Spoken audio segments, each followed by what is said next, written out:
बैठ गए। लीन कपि उरलाई पुलकित तन लोचन सजल, प्रीति न हृदय समाइष्टा, सुमिर राम रघुकुल तिलक।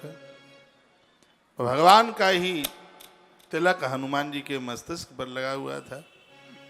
हृदय से लगा लिया हनुमान जी को।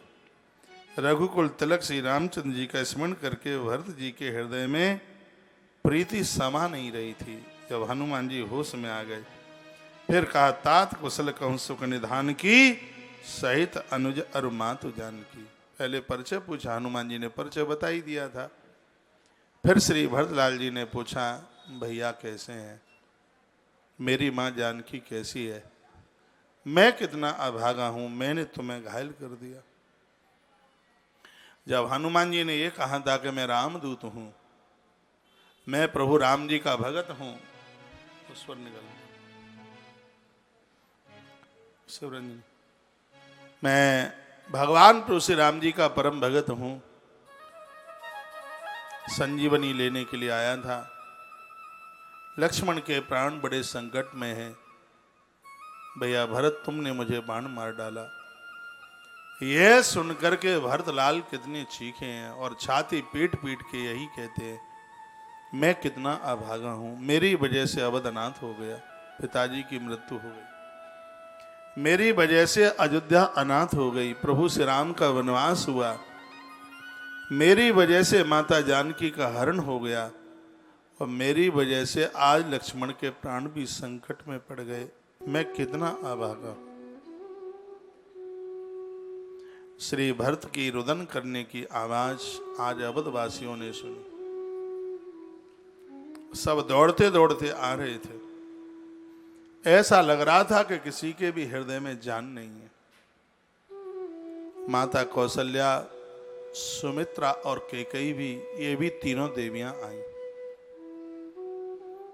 माता कौशल्या ने कहा, पुत्र भरत क्या होगा। भरत ने कहा, मां बहुत बुरा हो गया, ये सब इस अभागी की वजह से हो गया। मां लक्ष्मण को शत्रु की शक्ति लगी है, हनुमान संजीवनी लेने को आए और मैंने उन्हें बाण मार दिया, मां कितना अभागा हूं मैं। भाई सब सकल, ये सब मेरी वजह से ये हो गया। डकराने लगे श्री भरत। उस समय माता कौशल्या कुछ शब्द बोली। कौशल्या ने कहा, हनुमान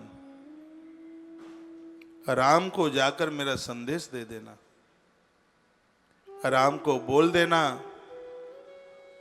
तेरी मां का आदेश है, लक्ष्मण तेरे पास में जिंदा हो तो राम अयोध्या को अपना मुंह दिखाए। पत्नी के लिए भाई को खोने वाला राम, अवधवासियों को ऐसा राम नहीं चाहिए। यह माता कौशल्या के शब्द थे। हनुमान, यह मेरा संदेश राम को दे देना, राम को कह देना, रास्ते में कोई नदी और सागर मिले तो राम उसमें समा जाए। इस कौशल्या को वो राम नहीं चाहिए जो अपनी पत्नी के लिए अपने भाई लक्ष्मण को गवा करके आ रहा है। हम अवधवासियों को ऐसे राम की बिल्कुल जरूरत नहीं है, यह मेरा संदेश राम को दे देना। मां कौशल्या बोली, आंख में आंसू थे और आक्रोश था।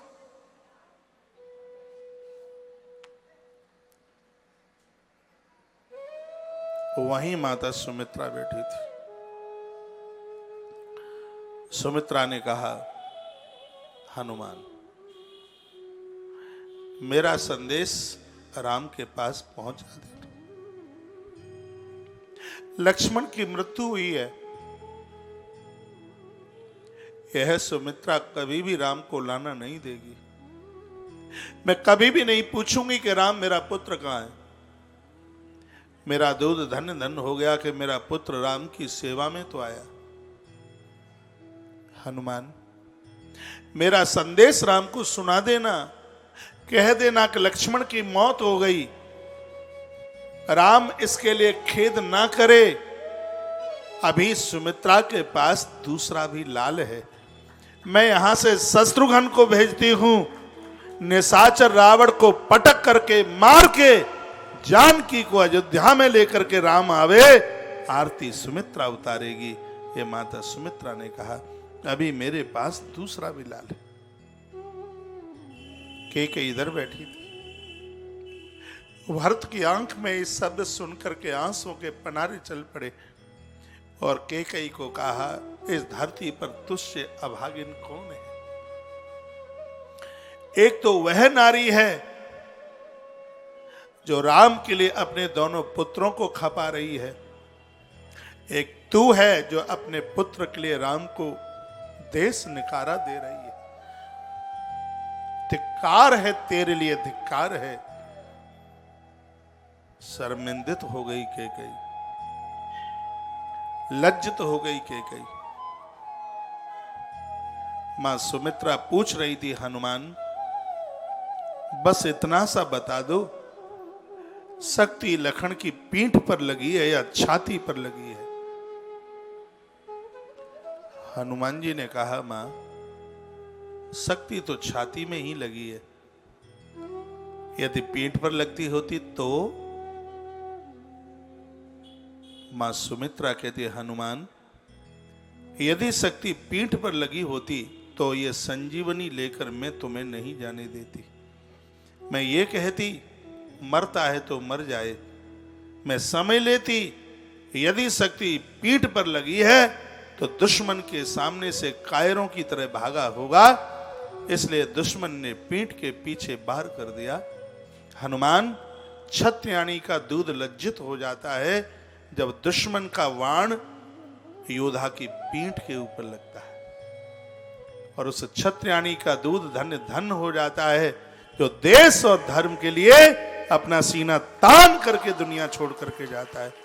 हनुमान, आज मेरा दूध कृतकृत हो गया, मेरा दूध धन्य धन्य हो गया, क्योंकि शक्ति लक्ष्मण की छाती पर लगी है। मैं आज बड़भागिनी हो गई, मेरा पुत्र इस धर्म के लिए, परमात्मा के लिए अपना जीवन छोड़ करके जा रहा है। मैंने धरती पर जन्म लेने का सौभाग्य प्राप्त कर लिया। हनुमान, मेरी प्रार्थना है, यह मेरा संदेश राम को दे देना। राम को यह सुमित्रा कभी भी उलाहना नहीं देगी, और मैं अपने पुत्र शत्रुघ्न को भेजती हूं, राम इस बात की चिंता ना करे। रोने की आवाज पूरे अवध ने सुनी, पूरी अयोध्या आ गई, लेकिन इस अवध की एक नारी हनुमान के पास नहीं आई। वह नारी है उर्मिला, वह लक्ष्मण की पत्नी उर्मिला। उर्मिला नहीं पहुंची, स्वयं माता कौशल्या उर्मिला के पास गई। कौशल्या माता की आंख में आंसू थे और कौशल्या माता ने कहा, बेटी अयोध्या का भाग्य फूट गया, बहुत बुरा हो गया। दुश्मन की शक्ति लक्ष्मण की छाती में लगी है। उर्मिला, एक बार हनुमान से मिल लो, पुत्र के प्राण बहुत कष्ट में है। मुझे राम वनवास का उतना दुख नहीं है, महाराज की मृत्यु का उतना दुख नहीं है, जितना कि मेरे लाडले लक्ष्मण की छाती में दुश्मन ने बाण मारा है। मैं बहुत कष्ट में हूं बेटी, हम तुम्हारे लिए कुछ भी नहीं कर पाए। एक बार हनुमान से जाकर के बेटी उर्मिला मिल लो। उर्मिला अपनी बूढ़ी सासू मां के आंसू पोंछने लगी और कहने लगी, मां बिल्कुल मत रोइए, हे मां मत रोइए। मां, मुझे लगता नहीं है कि इस धरती पर कोई ऐसा पैदा हुआ है वीर जो तुम्हारी पुत्र वधू की मांग का सिंदूर मिटा करके बता दे। मुझे नहीं लगता है मां, मैं अबला हूं, मैं दीन हूं। मां, 14 वर्ष हो गए हैं, इसी दरवाजे पर मैं खड़ी हूं जिस दरवाजे पर तुम्हारा बेटा मुझे खड़ा छोड़ के गया। मां, 14 वर्ष पूरे होने को जा रहे हैं। मां, 14 साल में मैंने पानी नहीं पिया। मैंने रोटी का एक टुकड़ा नहीं खाया। माँ, ये वो दीपक है। मैंने सोचा था कि मेरे पति भगवान की सेवा के लिए 14 वर्ष के लिए जा रहे हैं। इस दिए से मैं उनकी आरती उतारूंगी और ये माला उन्हें पहनाकर उनके चरण छू करके उनका आशीर्वाद लूंगी। लेकिन उस वीर यती ने मेरी तरफ मुड़ करके भी नहीं देखा, वो सीधे चले गए। बगल की स्त्रियों ने मुझसे कहा था, धिक्कार है ऐसे सुहाग के लिए, 14 साल के लिए जा रहा है और जिसने तुम्हारी तरफ देखा भी नहीं। तब मैंने उन्हें कहा था, पति मेरा है तो दुख मुझे होना चाहिए, तो मैं क्यों। उस समय मैंने मां एक संकल्प किया था। मैंने कहा था, यदि मैं नारी व्रत को निर्वाहित कर रही हूं तो ये आज सूर्य भगवान की साक्षी में मैं ये संकल्प लेती हूं, 14 वर्ष तक मैं अन्न नहीं खाऊंगी, 14 वर्ष तक मैं जल नहीं पीऊंगी, 14 साल तक मैं सोऊंगी नहीं। मेरे धर्म में यदि ताकत है तो 14 साल तक ये अखंड दिया जलता रहेगा, 14 वर्ष तक ये माला को मिलाएगी नहीं। हे मां, 14 वर्ष पूरे होने को जा रहे हैं। मैंने इस दीपक में तेल नहीं डाला, मैंने इस दिए में किसी भी प्रकार का घृत नहीं डाला और दिया मां जल रहा है। हे मां, यह माला तुम्हें दिखाई दे रही है, ये आज की नहीं है, 14 साल की। मां, यदि मेरे पति के प्राण कष्ट में होते, संकट में होते, तो यह दिया बुझ गया होता और माला कुमला गई होती। लेकिन मां, जोत जल रही है और यह माला हरी भरी है, तो मुझे नहीं लगता कि मेरे पति के प्राण संकट में है। इधर देखिए मां, मुझे तो ऐसा लगता है 14 वर्ष से मेरे पति सोए नहीं। आज भगवान की गोद में मस्तिष्क रखकर उन्हें 14 वर्ष की अपनी नींद पूरी करने का एक मौका मिल गया है। और मां, आप बताएं, जिस उर्मिला के पति का मस्तिष्क साक्षात परमात्मा की गोद में रखा हो, दुनिया की ऐसी किसकी ताकत है कि वह उर्मिला का स्वाग छीन करके बता दे। और मां, मैं अभिमान के साथ नहीं, अपने धर्म के अनुसार ये भी प्रतिज्ञा करती हूं, यदि मेरे पति के प्राण भी चले गए, रणचंडी बन करके लंका के युद्ध में कूदूंगी, मेरे हाथ में खप्पर होगा और राक्षसों का सर्वनाश कर डालूंगी, ये मेरी प्रतिज्ञा है। ऐसा माता उर्मिला बोली। उर्मिला का चरित्र बड़ा अद्भुत है।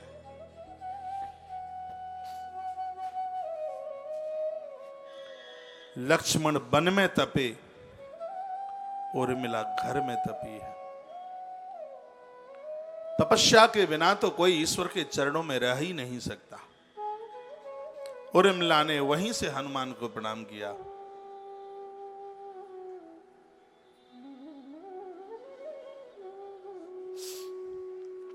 हनुमान जी ने श्री भरतलाल जी को प्रार्थना करी, कहा कि यदि मैं सुबह सूर्य उदित होने से पूर्व न पहुंच पाया तो लक्ष्मण के प्राण नहीं बचेंगे, इसलिए मुझे जाने दीजिए। श्री भरतलाल जी ने कहा, कपि मेरे बाण पर बैठ जाओ ना तुम, मैं तुम्हें अभी पहुंचाई देता हूं। सुनि कपि मन उपजा अभिमाना, सुनि कपि मन उपजा अभिमाना, मोरे भारी चलहि के विमाना। सुनि कपि मन उपजा अभिमाना, मोरे भारी चलहि के विमाना।